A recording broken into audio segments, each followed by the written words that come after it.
السلام علیکم ورحمۃ اللہ وبرکاتہ۔ الحمدللہ رب العالمین والعاقبۃ للمتقین والصلاۃ والسلام علی اشرف الانبیاء والمرسلین نبینا و رسولنا و حبیبنا و امامنا محمد وعلی آلہ و اصحابہ اجمعین، اما بعد۔ یہ ہمارے بعض بھائیوں کی طرف سے، بہنوں کی طرف سے ایک سوال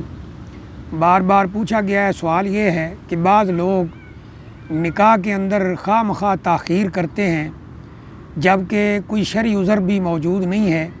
مثال کے طور پہ بعض جو نوجوان لڑکے ہیں وہ کہتے ہیں کہ ہم پہلے کسی نہ کسی پوسٹ پر پہنچ جائیں، ہمارا کوئی کاروبار کھڑا ہو جائے، حالانکہ ان کو اچھا رشتہ مل رہا ہوتا ہے، مناسب رشتہ بھی اویلیبل ہوتا ہے، لیکن وہ اس طرح کی چیزیں کہ پہلے ہم کچھ بن لیں، پہلے ہمارے حالات جو ہیں وہ کچھ اچھے ہو جائیں۔ اس طرح جو نوجوان لڑکیاں ہیں وہ بھی کہتی ہیں کہ ہم نے پہلے تعلیم مکمل کرنا ہے، یونیورسٹی کی سطح تک فلاں پوسٹ پہ جانا ہے، فلاں پوسٹ پہ جانا ہے، تو اس کے لیے نکاح میں تاخیر کی جاتی ہے۔ تو آیا یہ بات صحیح ہے؟ دیکھیے، نبی اکرم صلی اللہ علیہ وآلہ وسلم کا واضح ترین فرمان ہے،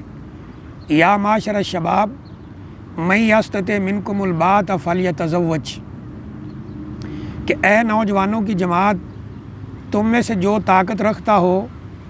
وہ ضرور شادی کر لے، کیونکہ یہ شادی کیا کرے گی؟ فَإِنَّهُ أَغَضُّ لِلْبَصَرِ وَأَحْسَنُ لِلْفَرْجِ، کہ یہ شادی جو ہے یہ اس کی نظروں کو جھکا دے گی اور اس کی شرمگاہ کی حفاظت کرے گی۔ یہ اللہ تعالیٰ کا واضح فرمان ہے، نبی صلی اللہ علیہ وسلم کا واضح فرمان ہے۔ اور فرمایا کہ وَمَن لَّمْ يَسْتَطِعْ، جس کے پاس شادی کرنے کی طاقت نہ ہو، فَعَلَيْهِ بِالصَّوْمِ، اس کو چاہیے کہ وہ روزہ رکھے، فَإِنَّ لَهُ وِجَاءَ،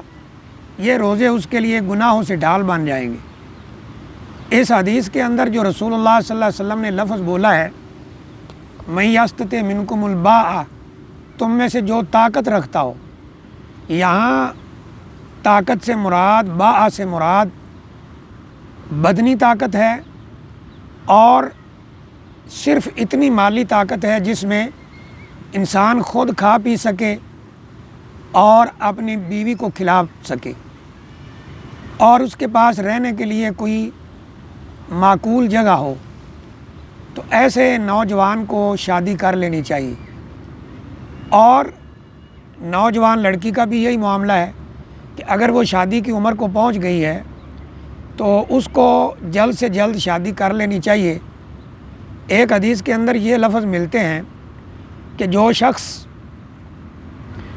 اپنی جوانی کے شروع میں ہی، نبی اکرم صلی اللہ علیہ وسلم نے فرمایا کہ جو اپنی جوانی کے شروع میں ہی شادی کر لیتا ہے تو شیطان اس سے مایوس ہو جاتا ہے، بلکہ حدیث کے لفظ یہ ہیں، شیطان چیخیں مارتا ہے اور کہتا ہے کہ اس نے مجھ سے اپنے آپ کو بچا لیا ہے۔ اس لیے نبی اکرم صلی اللہ علیہ وسلم نے شادی کو آدھا ایمان بھی کہا ہے۔ تو صحیح بات یہی ہے کہ اس طرح کے بہانے جو ہیں ان سے شادی میں تاخیر نہیں کرنی چاہیے، نکاح میں تاخیر نہیں کرنی چاہیے۔ ہاں، اگر کوئی شرعی عذر ہو، معقول عذر ہو، معقول وجہ ہو کہ انسان کے مالی حالات ایسے ہیں کہ وہ خود ہی کھا پی نہیں سکتا، اگرچہ اللہ تعالیٰ نے یہ بھی وعدہ کر رکھا ہے کہ اگر کوئی شخص گناہ سے بچنے کے لیے شادی کرتا ہے تو اللہ تعالیٰ اس کی مدد کرنا اپنے اوپر فرض کر لیتا ہے۔ تین قسم کے لوگ نبی صلی اللہ علیہ وسلم نے فرمائے تھے، ایک مجاہد جو اللہ کے راستے میں جہاد کے لیے نکلتا ہے، اس کی مدد اللہ اپنے اوپر فرض کرتا ہے، اور ایک وہ شخص جو گناہ سے بچنے کے لیے شادی کرتا ہے، اور ایک وہ شخص جو اپنے آقا سے اپنے آپ کو آزاد کرانے کے لیے ایگریمنٹ کرتا ہے، مکاتبت کرتا ہے، تو اللہ ان کی مدد اپنے اوپر ذمہ لے لیتا ہے۔ جہاں تک یہ بہانہ ہے کہ میری تعلیم مکمل ہو جائے، تو یہ کوئی بہانہ نہیں ہے۔ بہت سے ہمارے بھائی ایسے ہیں کہ وہ شادی کے بعد انہوں نے اپنی تعلیم مکمل کی، بہت سی ہماری بہنیں ایسی ہیں کہ شادی کے بعد انہوں نے اپنی تعلیم مکمل کی، اور یہ بھی ایسا کوئی بہانہ نہیں ہے کہ کسی خاص عہدے پر یا خاص پوسٹ پر پہنچ کر پھر شادی کرنی چاہیے۔ شادی کے لیے جو نبی صلی اللہ علیہ وسلم نے یہاں بات بیان فرمائی ہے کہ کہ مالی طاقت بدنی طاقت ہو تو اس شخص کو شادی کر لینی چاہیے۔ اس لیے آپ فرماتے ہیں اذا خطب احدکم ترضون عن دینہ و خلقہ،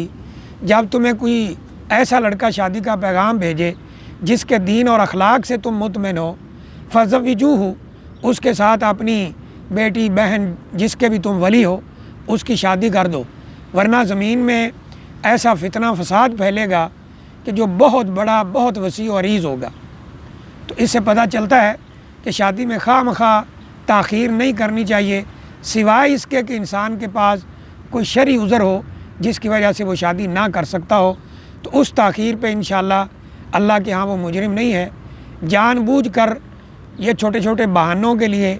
شادی کو لیٹ کرنا یہ قطعاً جائز نہیں ہے۔ واللہ اعلم بالصواب۔